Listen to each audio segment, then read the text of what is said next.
Welcome to our second installment of Using My Books.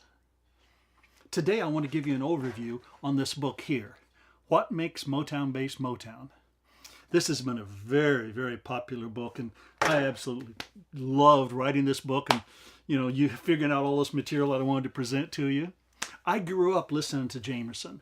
I was born in 55, so that 1965 through about 75, that was my prime era for learning how to play the bass. And we didn't have all sorts of play-alongs on books and internets. What we did was just copy records.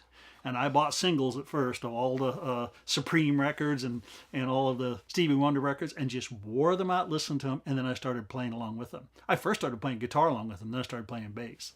And in those days, I didn't really know that I, should learn Jamerson's bass lines note for note. Boy, I sure should have. But I got enough of it, I just sort of played along with it, that when we would play the songs in bands, I could emulate the part pretty well. I can tell you want to get them perfect, though. Why wouldn't you copy and emulate the masters, huh? So today we're going to look at this book here. By the way, I'm about 3 or 4 weeks away from sort of the second installment of this, and it's called R&B Bass. Look for that probably right towards the first of the year, realistically, to be out from print. I'll give you a little outline of the table of contents here, and I think this will help you understand sort of what this book's about. When I write books, I think it's very important to present a step-by-step, sort of a developmental approach, so that when you do this one, then you can do this, then you can do this, as opposed to just, here's incredible stuff that you look at the first 2 pages, you go, oh my God, I can't do it. So the first thing I start with here, besides a little history on instruments and Motown, is I start with pitch sets. Chapter 1, pitch sets. And that's simply identifying some of the real fundamental pitches used in this style. Chapter 2 is rhythmic cells. That's vital, because I hear a lot of guys who kind of have some of the notes, but my God, the rhythms just, they don't sound like Jamerson to me. Some of them are too busy. Some of them are just sort of thumping away on the root. No, there's a very specific set of pitch sets that you use, and rhythmic cells. And then chapter 3, I have sound and feel. And that's hard to talk about, because we feel it. But I attempted to do it. Then chapter 4, we break into Jamerson language. And that's where I actually have some little phrases that are Jamerson-like. Some are exactly the same, but most of them are, well, I shouldn't say it. Some of them are identical. Some of them aren't, though. But there's a whole bunch of those, and the little 2 and 4 bar phrases. And that's when it starts to sound fun. You do all that work up front, and you go, is this really working? Then you play the Jamerson language, and you go, my God, those little rhythmic cells and pitch sets are used in there.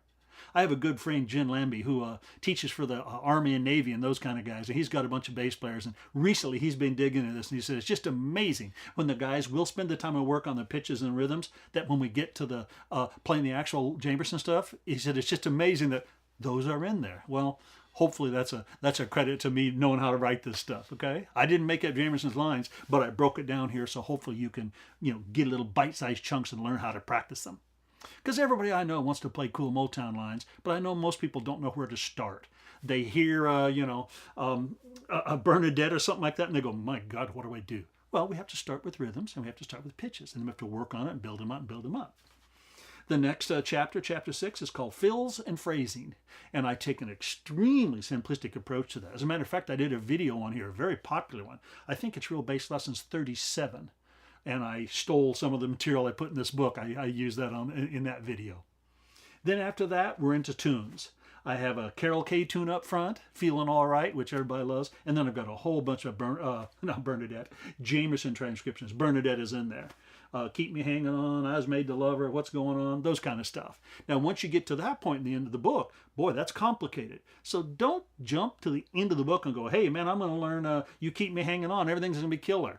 Well, it probably won't sound real good if you haven't spent a bunch of time working on the rhythms to get them in your fingers. See, we're not talking about what you can hear here. You can listen to any of this stuff because it's been around for 60, 70 years. You can go, yeah, I know what that sounds like. We're talking about physically in your fingers, the fluency to play it. I assure you, if you've not worked on Motown lines, particularly Jamerson lines, there's nothing easy about it. Physically, it's extremely difficult to move around, but yet still play good time. So that's just an overview on the book, okay?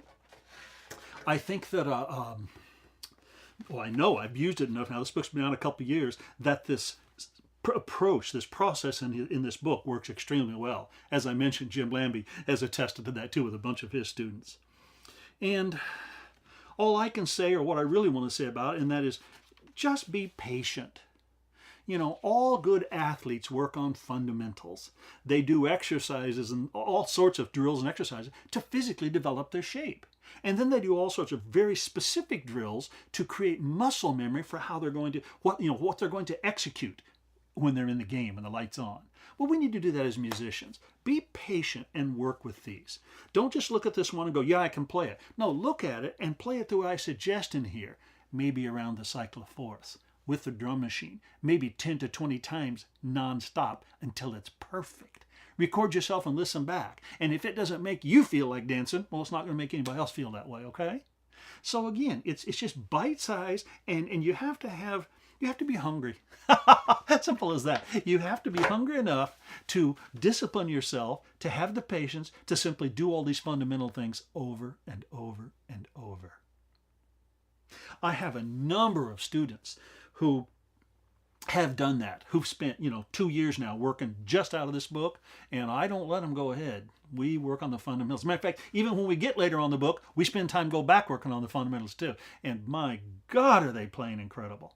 Well, you can do that too. It's just a matter of being patient. Now, if you don't play the bass like really well at all, well, you need to go back to some of the earlier lessons, look at the technique things, how to put your fingers, how to hold your hands, how to practice a cycle of fourths, how to play a scale and an arpeggio. Sure. But if you've already got some of that happening, jump into this book and just be diligent about it. This is magic.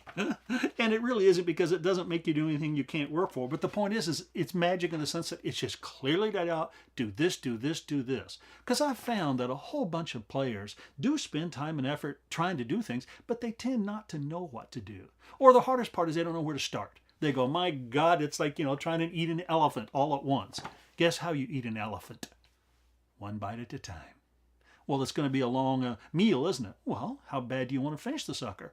How bad do you want to get to where you can play these and make them sound just like Jamerson? Okay? So I hope you dig into it. Again, this is one of my favorite books I've ever done.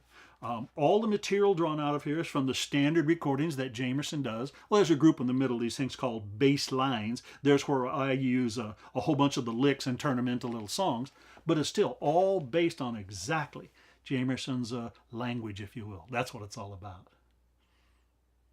Ooh, let's read this. This is cool. On the back of the book it says, there are strong characteristics inherent in all styles of music.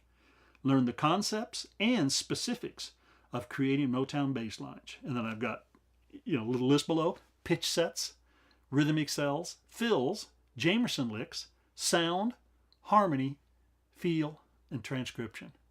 Whew, that's a mouthful. That's like 3 or 4 years worth of study. But get after it. If you love the sound of the music and really want to play it, well, all your work's just a sacrificial labor of love. I love doing this stuff, so I can't get enough of it. I just keep doing it, and I make all my students do it. So you do it, okay? Fire it up.